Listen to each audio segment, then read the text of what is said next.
Y esta mañana, Padre, elegimos ahora recibir todo el amor que usted tiene por mí.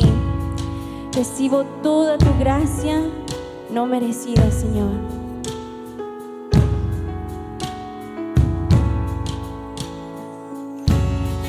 Antes de hablar, tú cantaste sobre mí.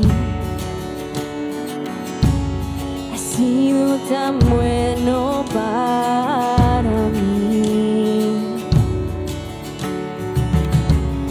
Antes de respirar, soplaste tu aliento en mí. Has sido tan bueno para mí. El interminable, incomparable, eterno amor de Dios me persigue y deja las 99 y va por mí. No lo merezco, no lo comprendo, aún así fuiste a morir. El interminable, incomparable, eterno amor de Dios. Así es, Señor, interminable, incomparable. Tu amor es eterno por nosotros, Señor. Amén.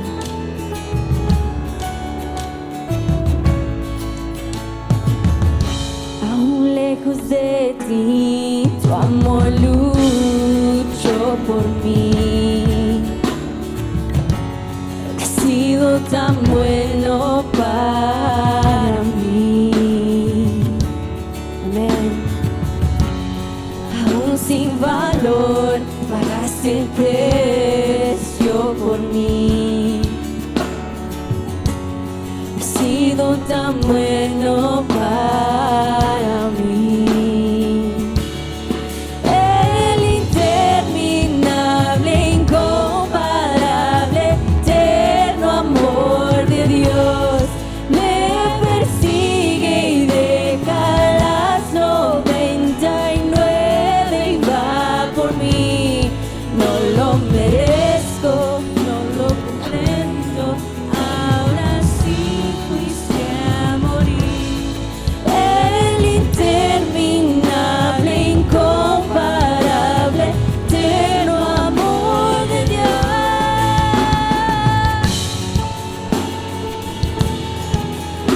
Estamos, Señor, no importa que lejos vamos de ti, tu amor ahí está siempre esperándonos, Señor. Gracias, Padre. No hay sombra que no alumbre, monte que no escale tu amor por mí. No hay pared que no derrumbe, Que sea tu verdad. cadena que no rompa, No solamente son tu palabras. amor por mí. No hay sombra que no alumbre, monte que no escale tu amor por mí. No hay pared que no derrumbe, cadena que no rompa tu amor por mí. No hay sombra que no alumbre, monte que no escale tu amor por mí. No hay pared que no derrumbe, cadena que no rompa tu amor por mí. No hay sombra que no alumbre, monte que no escale tu amor por mí. No hay pared que no derrumbe, cadena que no rompa tu amor por mí. El interminable, incomparable, eterno amor de Dios me persigue y deja las No dejes que tus circunstancias dejen de adorar al Señor. No lo merezco, no lo comprendo, aún así fuiste a morir. El interminable, incomparable, eterno amor de Dios.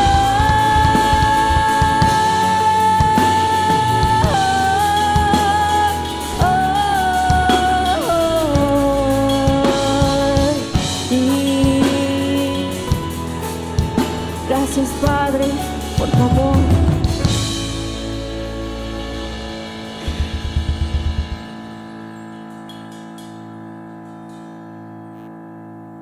Ahí donde estás, vamos a cantar el coro una vez más.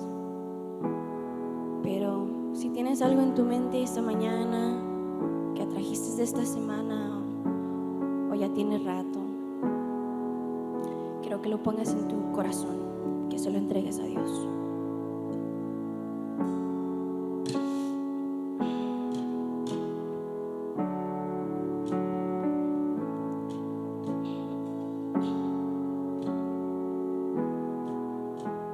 Vamos.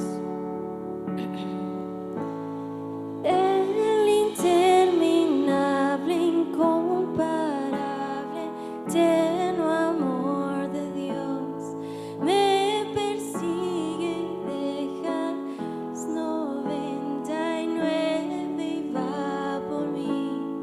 No lo merezco, no lo comprendo, aún así fuiste a morir. El interminable, incomparable, eterno amor de Dios. Si Dios ha sido fiel contigo, levanta ese aplauso que se escuche más fuerte.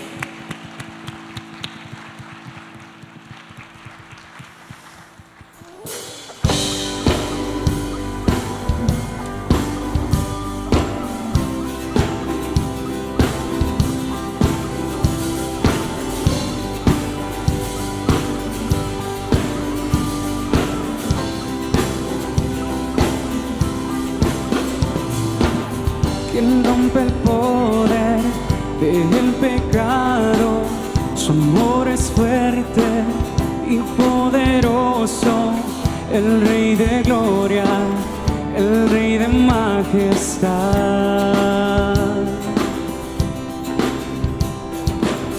Conmueve el mundo con su estruendo y nos asombra con maravillas, el Rey de gloria, el Rey de majestad.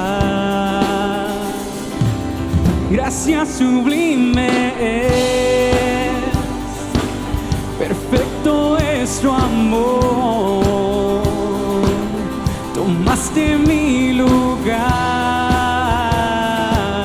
cargaste tú mi cruz, tu vida diste ahí, y ahora libre soy.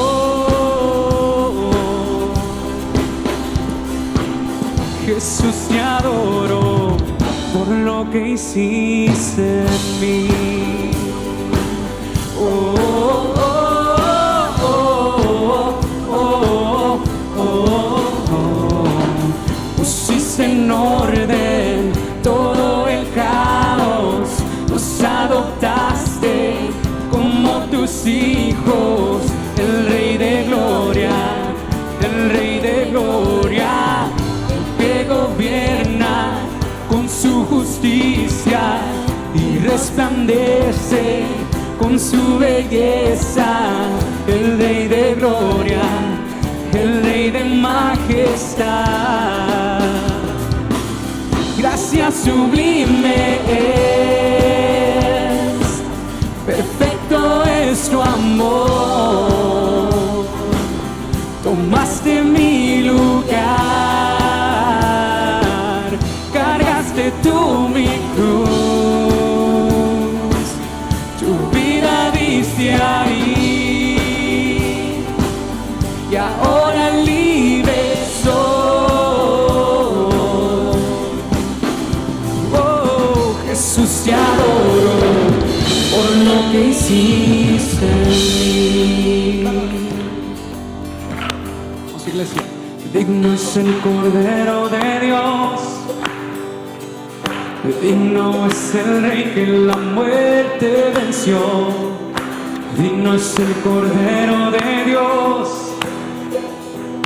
digno es el Rey que la muerte venció, digno es el Cordero de Dios,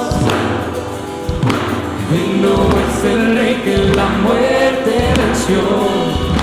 Digno es el Cordero de Dios, digno es el Rey que la muerte venció.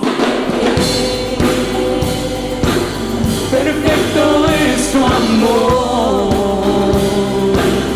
tomaste mi lugar, cargaste tú mi cruz, tu vida diste ahí, y ahora libre soy. Oh, Jesús, te adoro por lo que hiciste en mí.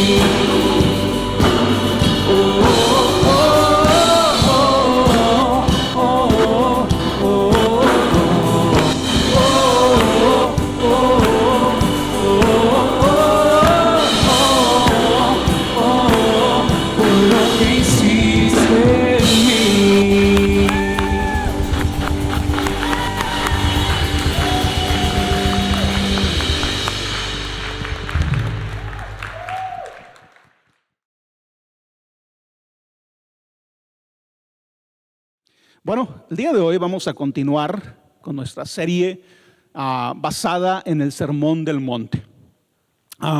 Y el Sermón del Monte, ¿verdad? Es algo extenso, así que esta ya sería, creo, la tercera parte del Sermón del Monte, y todavía faltan algunas. El día de hoy, la plática o el título de esta sección del Sermón del Monte se llama "Oíste que fue dicho, pero yo les digo".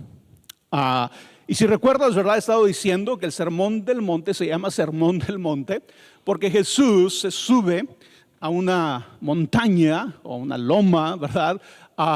Y Él está arriba y alrededor de Él están sus discípulos, pero luego está una gran multitud y Jesús empieza a enseñar desde el monte. Por eso se llama el Sermón del Monte.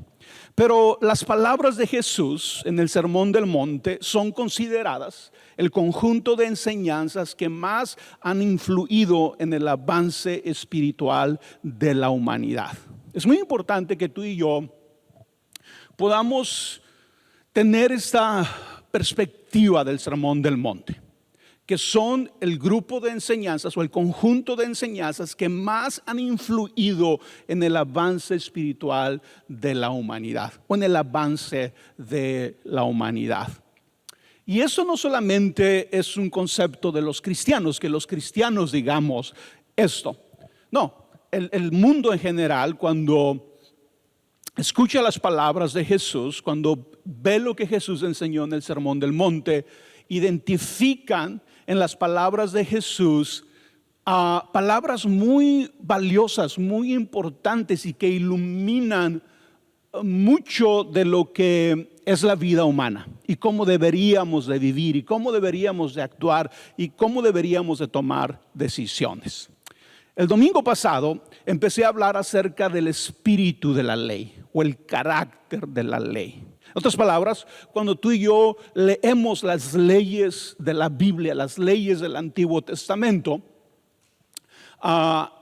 lo que Jesús nos anima a hacer es que veamos más allá de la letra.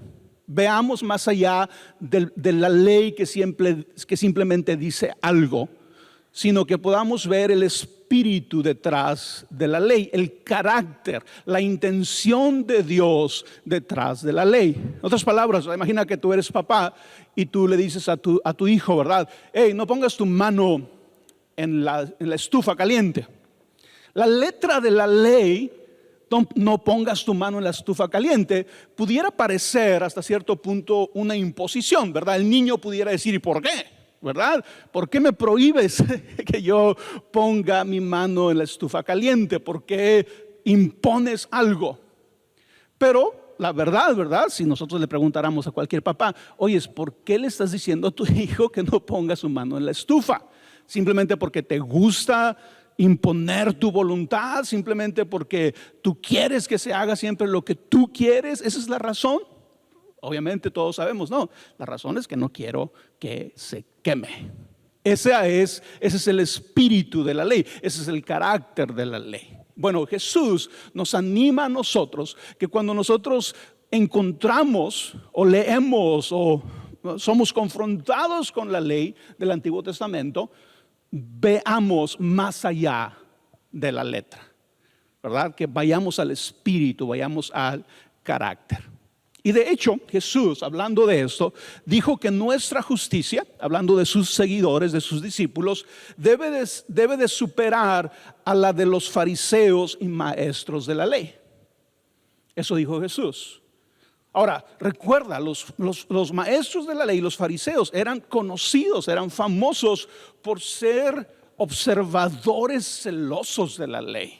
De hecho, vivían, hasta el domingo pasado usé la palabra obsesionados, pudiéramos decir, con guardar la ley.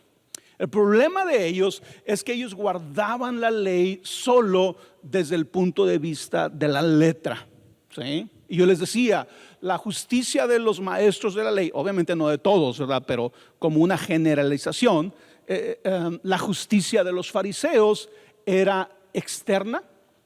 Hacían simplemente lo que la ley pedía externamente y era limitada. En otras palabras, solamente hacían lo necesario para cumplir la ley. Pero Jesús dice, no, tu justicia debe de ser superior, tu justicia debe de ser interna.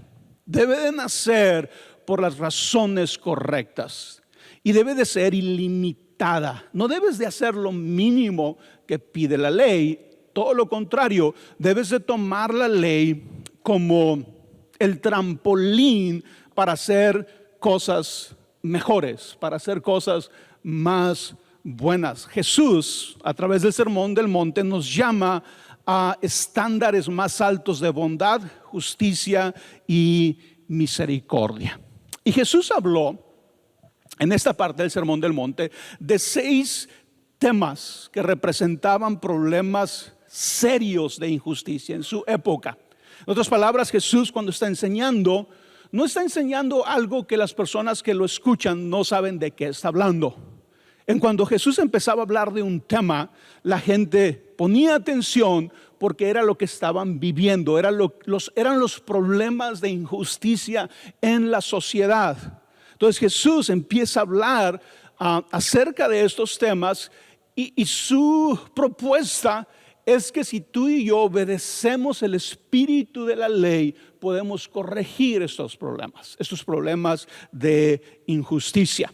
Y el domingo pasado vimos el primero de ellos. Jesús dijo, oíste que fue dicho, no matarás. Y obviamente Jesús, cuando dice esta palabra, no está negando que la Biblia dice eso, ¿verdad? Ni está diciendo que está mal. Pero Jesús quiere abrirnos los ojos y hacernos entender que hay algo más detrás de la letra. Oíste que fue dicho, no matarás, pero yo les digo. ¿Y qué fue lo que nos dijo Jesús?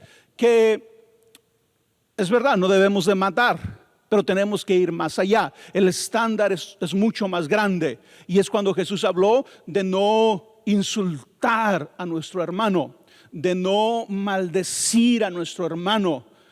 Y Jesús hizo algo, podríamos decir, un tanto fuerte, ¿verdad? Porque dijo que si nosotros insultamos a nuestro hermano y si nosotros maldecimos a nuestro hermano, estamos participando del mismo pecado que es matar a alguien. ¿Sí? Y la razón, ¿verdad? Decíamos el domingo pasado, es porque Jesús ve el matar no solamente como matar a alguien físicamente, sino porque podemos matar a alguien emocionalmente. Podemos matar la reputación de alguien. Podemos matar el nombre de alguien si lo insultamos y maldecimos y hablamos mal de ellos con otras personas, ¿verdad? Entonces Jesús no limita la ley a no matar a alguien físicamente. Lo extiende y dice, no es suficiente con no matar a alguien físicamente. Debes de cuidarte de no matarlo de ninguna manera. Ni con tus maldiciones, ni con tus insultos. ¿Sí? Entonces empezamos a ver ahí cómo Jesús nos muestra que la ley va más allá de simplemente no matar a alguien. Y el día de hoy vamos a ver algunos pasajes de estos problemas. El siguiente es el siguiente que dice, oíste que fue dicho, no cometas adulterio. Y obviamente la Biblia dice eso, la ley decía eso, no cometas adulterio. Pero Jesús dice, pero yo les digo que cualquiera que mira a una mujer y la codicia ya ha cometido adulterio con ella en su corazón. Wow, qué fuerte, ¿verdad? Y Jesús, ¿verdad?, está haciendo estas declaraciones y otra vez mostrándonos cuál es la intención de Dios detrás de la prohibición o detrás de la ley. No cometan adulterio. Oíste que fue dicho, no cometas adulterio, pero yo les digo que cualquiera que mira a una mujer y la codicia ya ha cometido adulterio con ella en el corazón. Ahora, déjame explicar por qué Jesús dice esto. En el pensamiento judío, en la cultura de Jesús, en el tiempo de Jesús, el adulterio era un acto de una mujer casada siendo infiel a su marido, obviamente teniendo relaciones íntimas con un hombre. Y eso es importante entender el contexto. En el tiempo de Jesús, adulterio tenía que ver con una mujer casada siendo infiel a su marido. Obviamente para hacerle infiel a un marido se necesita otro hombre, ¿verdad? Por eso la ley castigaba a ambos con la muerte. De hecho, así de dura, de fuerte era la ley. Si un hombre y una mujer, obviamente la mujer tenía que ser casada, si un hombre y una mujer cometían adulterio, ambos tenían que morir. Pero el enfoque era el que una mujer casada le era infiel a su marido. Ese era como lo principal que perseguía la ley en la manera en que los fariseos la interpretaban, en la manera en que los maestros de la ley la interpretaban. Lo cual relajaba la ley en relación a los hombres. A eso me refiero. Un hombre, por ejemplo, un hombre casado, podía tener una relación íntima con una mujer soltera y no estar cometiendo adulterio. ¿Sí? El punto era que lo hicieras con una mujer casada.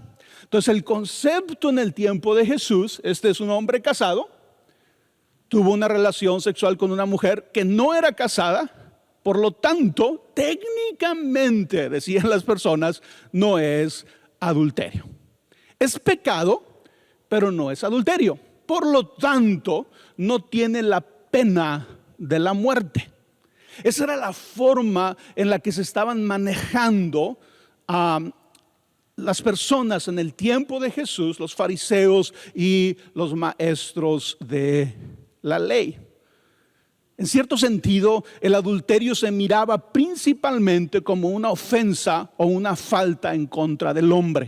En otras palabras, cuando una mujer cometía adulterio, una mujer casada cometía adulterio, era visto de una manera tan fuerte como algo negativo, no tanto porque era pecado contra Dios, sino porque era una falta en contra del hombre, era una falta en contra del esposo, que obviamente lo es, ¿verdad?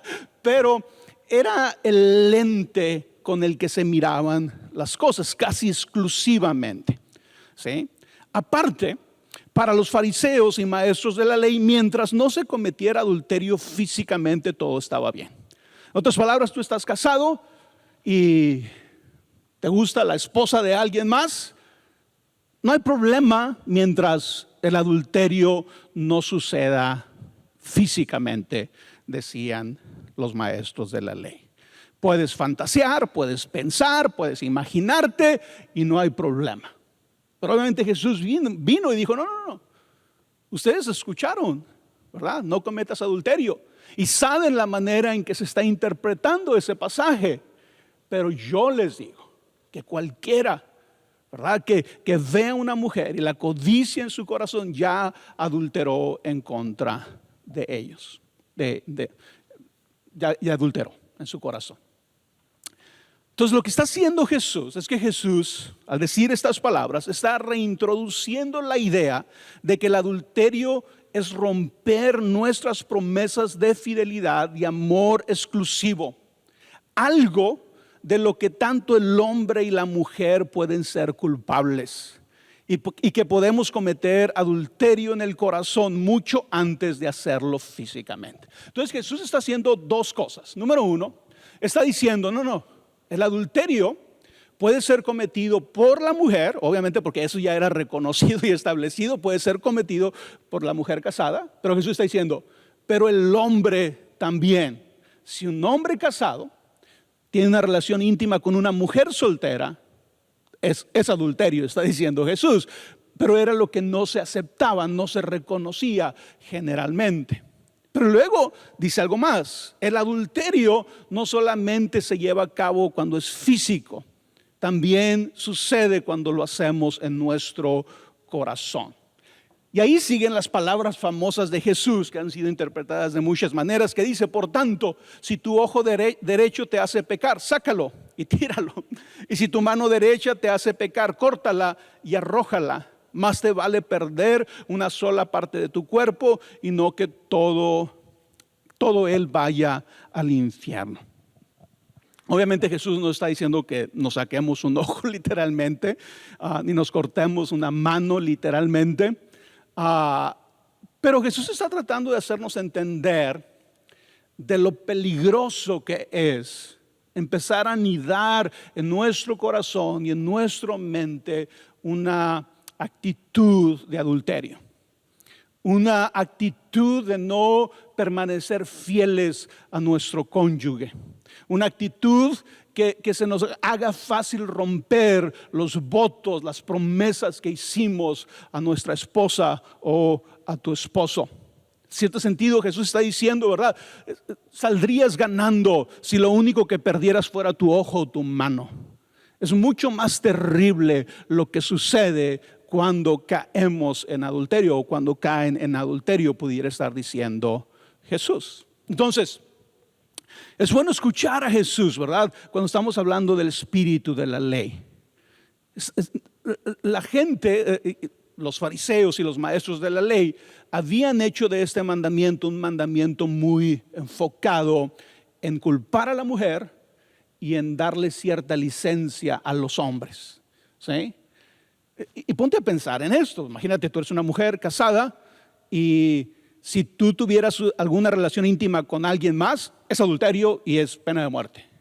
Pero el hombre tiene ¿cómo se puede decir? Esta excusa o esta licencia en la que dice, no, es que no era casada la mujer con la que me metí, por lo tanto no es adulterio y no tengo que morir. Jesús viene y dice, no, así no es. Y de hecho el Antiguo Testamento está lleno de pasajes que nos muestran que así no es. Pero encuentras esto en la forma en que se interpretaba la Biblia. Sigue diciendo Jesús, ¿oíste que fue dicho? El que repudia a su esposa debe darle un certificado de divorcio. Pero yo les digo que excepto en caso de inmoralidad sexual, todo el que se divorcia de su esposa la induce a cometer adulterio, y el que se casa con la divorciada comete adulterio también. Yo sé que está muy difícil ese pasaje, pero déjenme tratar de explicar algo. Para empezar, hablando de esta cultura de los hombres, ¿verdad? Una cultura de los patriarcas, de los hombres mandaban, ¿verdad? La mujer, de hecho, la mujer aquí, por ejemplo, en el tiempo de Jesús, no tenía realmente los mismos derechos de un hombre en la sociedad. Que ha sido por miles de años, esa fue la realidad de las mujeres, ¿verdad? O sea, tú puedes aún ver la historia de Estados Unidos y darte cuenta que las mujeres empezaron a votar a principios de siglo, ¿verdad? Pero por mucho tiempo no votaban. O sea, hay muchas cosas, pero imagínate ahora 2000 años atrás, ¿sí? O sea, la mujer, por ejemplo, en el tiempo de Jesús, su testimonio no era válido en una corte, ¿sí? No contaba, ¿sí? La otra cosa, hablando de este tema del adulterio y del divorcio, la mujer no podía divorciar a su esposo. El único que podía dar carta de divorcio era el hombre, ¿sí? Entonces, por eso Jesús está hablando, ¿verdad? Y dije al principio, ¿verdad? Jesús va a tratar temas que están sucediendo, son las injusticias del momento, ¿sí? Así que llegamos a este pasaje, otra vez si lo podemos poner. ¿Oíste que fue dicho? El que repudia a su esposa debe darle un certificado de divorcio. Ustedes escucharon eso, la ley dice eso. Pero yo les digo que excepto en caso de inmoralidad sexual, todo el que se divorcia de su esposa la induce a cometer adulterio. Y el que se casa con la divorciada comete adulterio también. En el tiempo de Jesús se dice que había dos interpretaciones rabínicas o de los maestros de la ley, dos interpretaciones principales acerca de las razones por las cuales un hombre podía darle a su esposa un certificado de divorcio. Ellos estaban interpretando un pasaje del Antiguo Testamento para decir, por esto puedes divorciarte de tu esposa. El pasaje que ellos estaban interpretando es el siguiente, Deuteronomio 24:1, y dice así el pasaje. Dice, si un hombre se casa con una mujer, pero ella no le agrada, resulta que él encuentra algo reprochable en ella, entonces escribe un documento de divorcio, se lo entrega y la echa de su casa. Eso decía la ley. Ahora, tienes que pensar, ¿verdad? Los maestros de la ley, los fariseos, y esto ya lo vimos en una de las otras pláticas, su trabajo era interpretar la ley. En otras palabras, ¿qué dice este pasaje? ¿Cómo lo podemos aplicar para nuestro tiempo? ¿Sí? Entonces, en el tiempo de Jesús había dos interpretaciones. La interpretación de un rabí famoso, era el rabí Shammai, afirmaba que las palabras algo reprochable en ella debían de entenderse solo como adulterio. En otras palabras, una escuela de los rabí decía, la única razón por la que tú puedes darle un certificado de divorcio a tu esposa es por adulterio. Es porque cometió adulterio. Es la única razón. Así interpretaban ese pasaje. Pero luego había otra escuela, había otra interpretación, la interpretación del rabí Hillel, que afirmaba que estas palabras, ¿verdad? De algo reprochable en ella, debían de entenderse como cualquier cosa que desagradaba al hombre. Entonces aquí tenemos a unos maestros de la ley diciendo, no, la única razón por que la ley nos permite divorciar a nuestra esposa es porque ha habido adulterio. Pero luego otro grupo decía, no. Los hombres tenemos el derecho de divorciarnos de nuestra esposa por cualquier razón. Al punto que en el tiempo de Jesús había hombres que se divorciaban de sus esposas porque no cocinaban bien. ¿Sí? Porque se les quemó la comida. De veras, hay registros de este tipo de divorcios porque pues ya no estaba tan joven.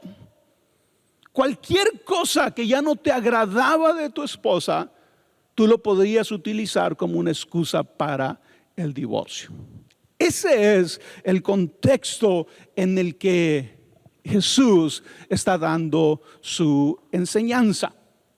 Pero Jesús toma lado. Él se pone del lado de una de las interpretaciones.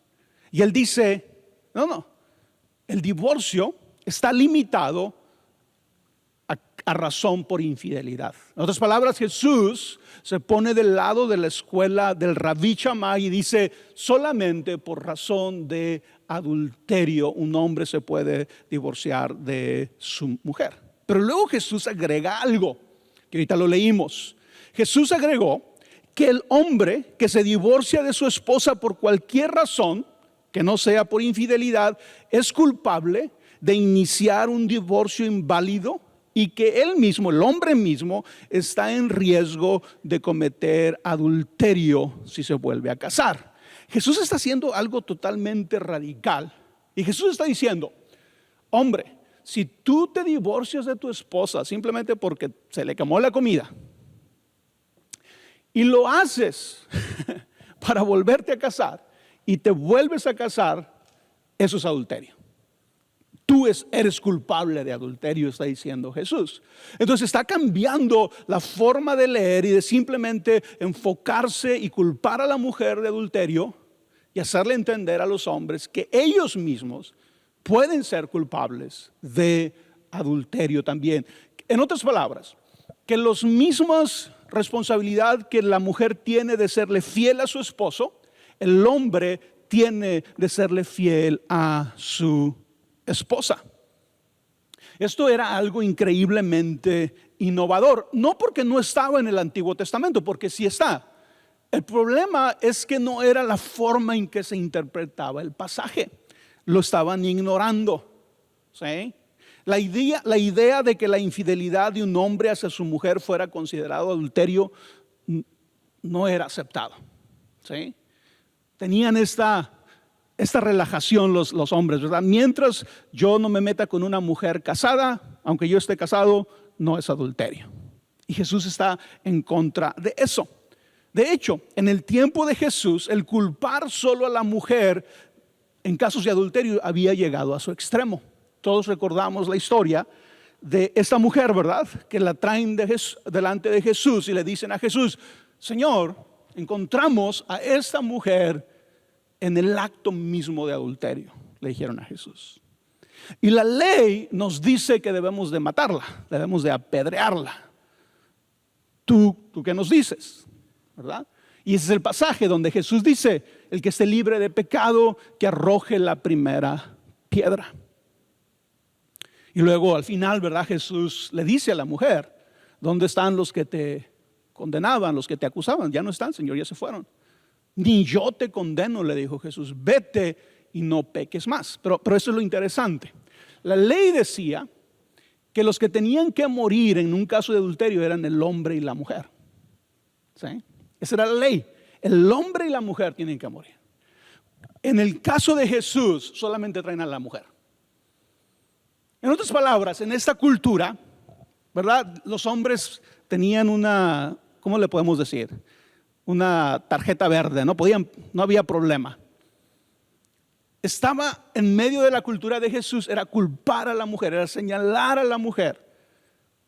Y Jesús viene a abrir los ojos y hacernos entender que no, que va más allá, que el espíritu de la ley está dada para proteger tanto al hombre como a la mujer. Veámoslo más claramente, porque creo que este pasaje nos ayuda a entenderlo mejor. Dice: algunos fariseos, hablando de Jesús, se le acercaron y para ponerlo a prueba le preguntaron: ¿está permitido que un hombre se divorcie de su esposa por cualquier motivo? ¿No han leído, replicó Jesús, que en el principio el Creador los hizo hombre y mujer? Y dijo: por eso dejará al hombre a su padre y a su madre y se unirá a su esposa y los dos llegarán a ser un solo cuerpo. Así que ya no son dos, sino uno solo. Por lo tanto, lo que Dios ha unido, que no lo separe el hombre. Le replicaron: ¿por qué entonces mandó Moisés que un hombre le diera a su esposa un certificado de divorcio y la despidiera? El pasaje que leímos en Deuteronomio 24:1. ¿Sí? Dice Jesús: Moisés les permitió a ustedes divorciarse de sus esposas por lo obstinados que son, o por la dureza de su corazón, respondió Jesús. Pero no fue así desde el principio. Les digo que excepto en caso de inmoralidad sexual, el que se divorcia de su esposa y se casa con otra, comete adulterio. Otra vez, aquí Jesús, de una manera más clara: si tú te divorcias de tu esposa por cualquier razón y te vuelves a casar, estás cometiendo adulterio. Pero lo interesante de eso, ¿verdad? Es cómo Jesús está haciendo verle a un hombre que él puede cometer adulterio por ser fiel a su esposa, aunque la otra persona no esté casada. Técnicamente es adulterio, está diciendo Jesús. Estás cometiendo adulterio. Y eso era algo difícil para los hombres del tiempo de Jesús a aceptar. Jesús está confrontando el corazón cruel de los hombres que daban certificado de divorcio a sus esposas por cualquier razón con la intención de tomar otra esposa. Esto era lo que estaba pasando. Un hombre se casaba y de repente, ¿verdad?, alguien más del pueblo le gustaba. Y qué fácil, nomás le dio una carta de divorcio. ¿Por qué? Porque no cocina bien, porque... ¿Qué se les puede ocurrir? No sé qué. Porque ya está entrada en años, porque no hemos podido tener hijos. Cualquier razón podía ser suficiente para dar una carta de divorcio. Pero lo que estaba sucediendo es que los hombres estaban dando carta de divorcio principalmente para volverse a casar, ¿sí?, sin que sus esposas hubieran sido infieles, sin que sus esposas hubieran fallado a las promesas o a los votos que hicieron el día en que se habían casado. Así que Jesús está confrontando esta actitud de los hombres. Y obviamente tú y yo tenemos que valorar las palabras de Jesús. Tú y yo las estamos leyendo 2000 años después de que Jesús les habló. Y tal vez para alguno de ustedes sí sea algo como, wow, no sabía que Jesús pensaba de esa manera, tan adelantado a su tiempo. Porque ponte a pensar, aún en nuestras culturas latinas, ¿verdad? Tal vez tus padres, tus abuelos, era conocido, ¿verdad?, que los abuelos, los padres tenían ¿cómo decían? La casa chica, ¿no? La otra familia, ¿verdad? Y no pasaba nada, las mujeres, las esposas tenían que aguantar eso que pasaba en las familias. Pero obviamente que no se le ocurriera a ninguna mujer hacer algo así, ¿verdad? Porque se venía el mundo abajo. Ahora, no estoy diciendo que no sea malo ni en el hombre ni en la mujer, es malo en los dos, ¿verdad? Pero la cultura siempre ha sido como, vamos a relajarlo para los hombres y vamos a ponerlo fuerte y duro contra las mujeres. Eso es lo que Jesús está yendo en contra en este pasaje. Está, como dije, ¿verdad?, está confrontando el corazón cruel de los hombres en contra de sus esposas. De hecho, Malaquías 2, 14 al 16 dice lo siguiente de esto. Dice, divorciarte de tu esposa por cualquier razón, divorciarte de tu esposa es abrumarla de crueldad, dice el Señor.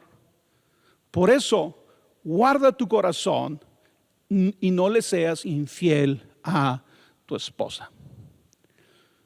Ponte a pensar, ¿verdad? Si aún en nuestro tiempo, regularmente las esposas, ¿verdad?, las mujeres, no suceden todas, pero tradicionalmente así ha sucedido, ¿verdad? Las esposas se casan jóvenes. En nuestra cultura tradicionalmente las esposas se han dedicado al hogar, a la familia, a los hijos. La gran mayoría de las esposas, otra vez, no que suceda ahorita, pero en muchas ocasiones, ¿verdad?, dejaban a un lado sus trabajos, sus carreras, sus sueños profesionales para dedicarse a la familia. Y después de 20, 30 años de estar construyendo una familia con tu esposo, de repente el esposo volteaba, no, pues ya no está tan joven, ¿sí? Voy a divorciar de ella, porque conocí a alguien más joven, ¿sí? Se divorciaba y eso era muy cruel. ¿Por qué? Número uno, y seguiría sucediendo en la actualidad, porque esa mujer te entregó su juventud, ¿sí?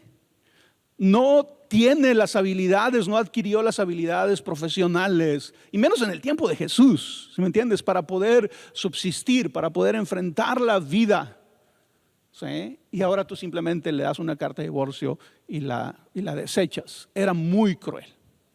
Pero a veces sucede en la actualidad. ¿Cuántas historias hay de esas, verdad? De estas parejas que se casan y la esposa apoya al esposo para que estudie medicina, ¿verdad? Y ella es la que trabaja y él por fin logra terminar la escuela de medicina. Esas historias son así como que escuchas muchas, ¿verdad?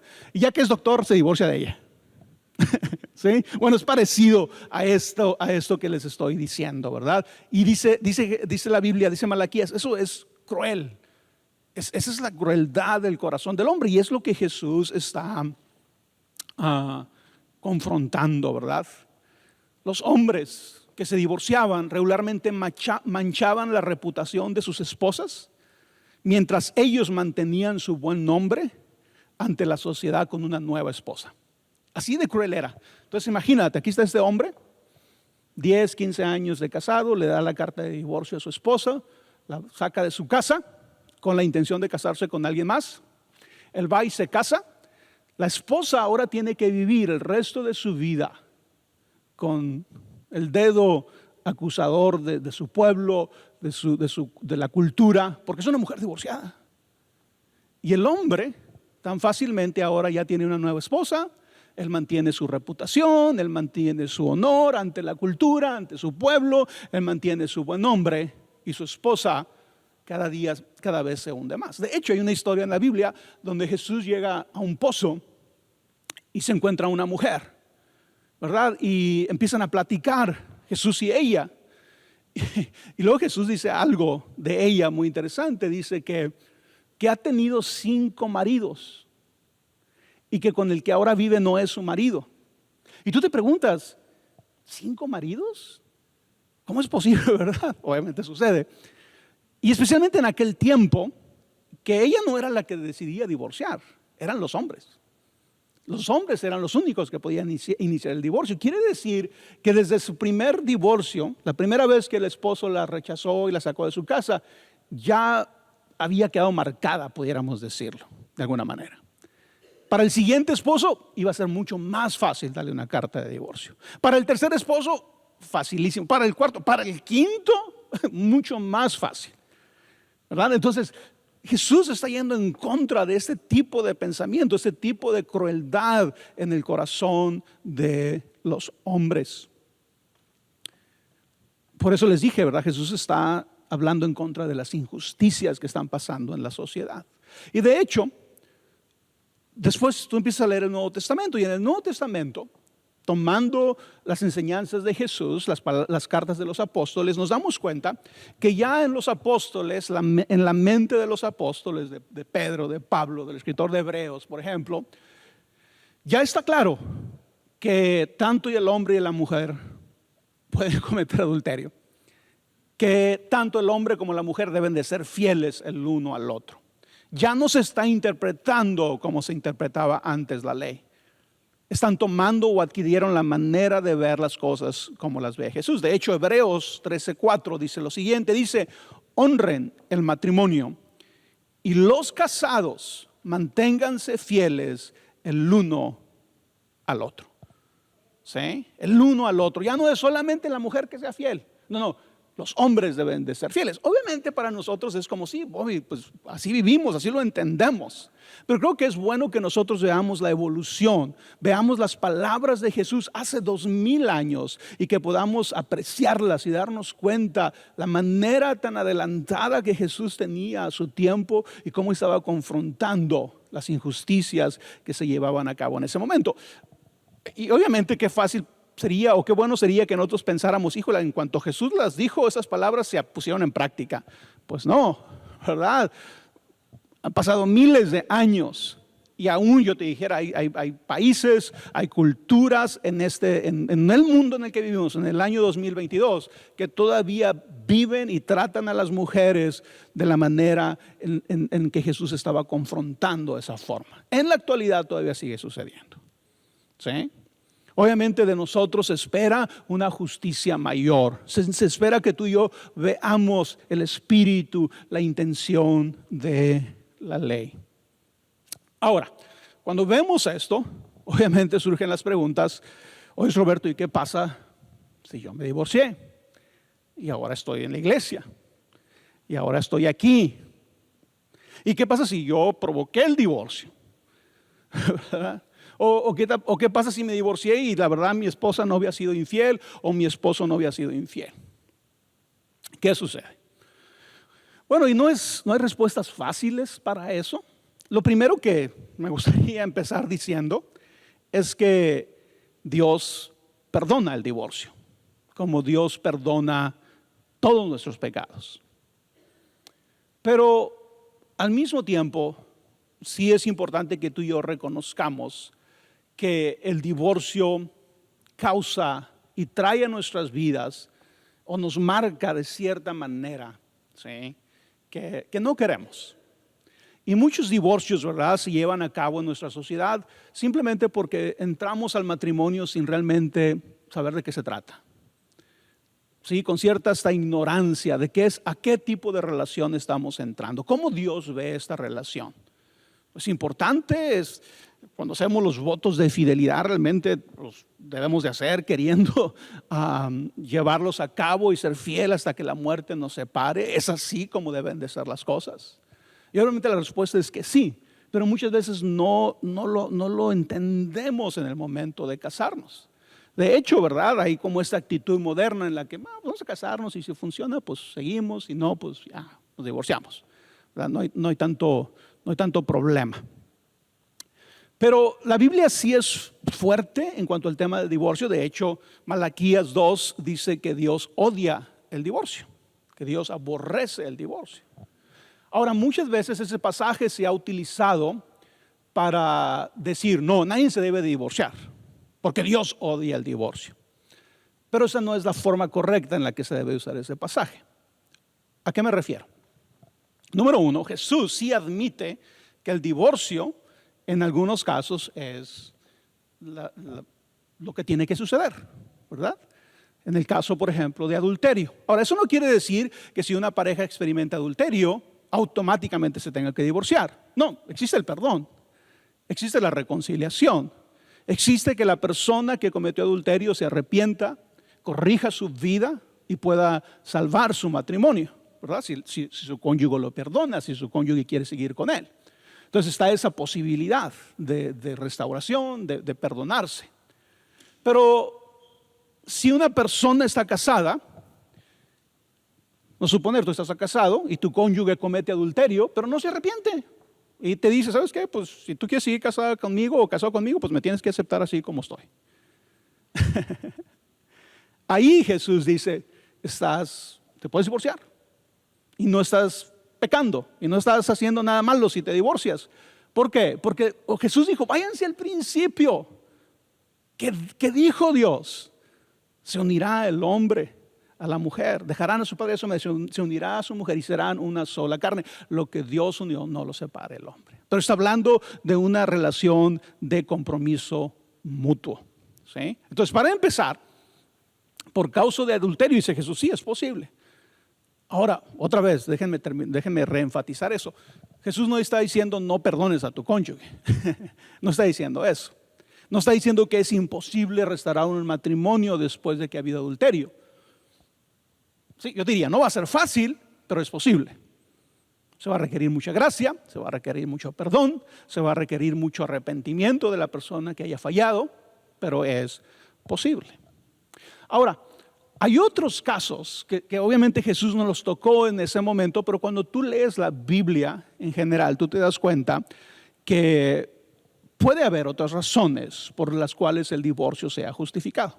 Por ejemplo, imagínate una pareja donde el hombre golpea a su esposa y está golpeándola constantemente. Es una pregunta muy sencilla. ¿Tú crees que Jesús iba a querer que una mujer esté en esa relación sin la opción de divorcio y que su esposo la esté golpeando toda su vida? En lo que sabemos de Jesús, ¿tú crees que Jesús va a aprobar esa relación? No. ¿Sí? No. Entonces, hay otros casos de abuso, de golpes, de abuso emocional, de abuso físico, donde tú y yo no podemos imaginarnos a Dios y a Jesús mismo diciéndole a una mujer, te tienes que quedar con él porque yo odio el divorcio, que te siga tratando mal el resto de tu vida, que te siga golpeando, que ponga en riesgo tu vida porque yo odio el divorcio. Claro que no. ¿Sí? Claro que no. Entonces, sí hay otras razones por qué el divorcio es justificado, pero la intención, el propósito de Dios cuando tú y yo, los que estamos casados, ¿verdad? Nos casamos con nuestra esposa o con tu esposo, es para que fuera para toda la vida. Por eso dijo, honren el matrimonio y los casados manténganse fieles el uno al otro. Pero sí es importante que terminemos diciendo, pero Dios perdona el divorcio. ¿Sí? Tú no debes de vivir con culpabilidad si te divorciaste, pero sí es bueno que aprendas de lo que pasó. Sí es bueno que analices tu corazón si pecaste en ese divorcio. Si aún las razones por las que te divorciaste no eran las correctas. especialmente si tú fuiste el culpable del divorcio. Debe de haber el reconocimiento de eso, el pedirle a Dios que perdone esas fallas en tu vida, pero el perdón y la gracia de Dios que Dios nos da para todo tipo de pecados que nosotros hayamos hecho, también se extiende al divorcio. Entonces, ninguna persona divorciada que ha venido a Cristo debe de sentirse como el apuntado, el rechazado, el de la reputación que ya no puede ser aliviada. No, porque en Jesús, ¿verdad? Somos redimidos, somos sanos, somos limpiados, pero obviamente también se requiere que ahora como cristianos tengamos un alto concepto del matrimonio, tengamos un alto concepto de nuestros votos de fidelidad y de nuestra intención de ser fiel a nuestra esposa o de ser fiel a tu esposo. ¿Ok? Bueno, vamos a terminar ahí.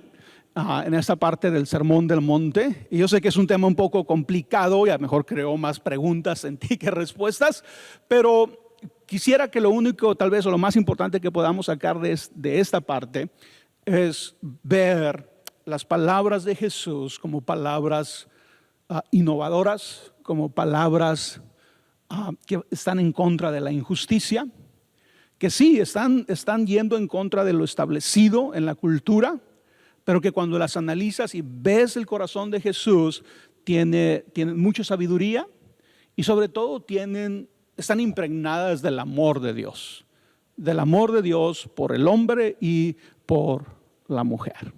¿Sí? ¿Por qué no te pones de pie? Como siempre, muchas gracias por su tiempo, por su atención, por estar aquí el día de hoy. ¿Por qué no levantas tu mano para recibir la bendición? Que el Señor te bendiga y te guarde. Que el Señor haga resplandecer su rostro sobre ti y tenga de ti misericordia. Que el Señor alce sobre ti su rostro y ponga en ti paz. Que el Señor les bendiga. Muchas gracias.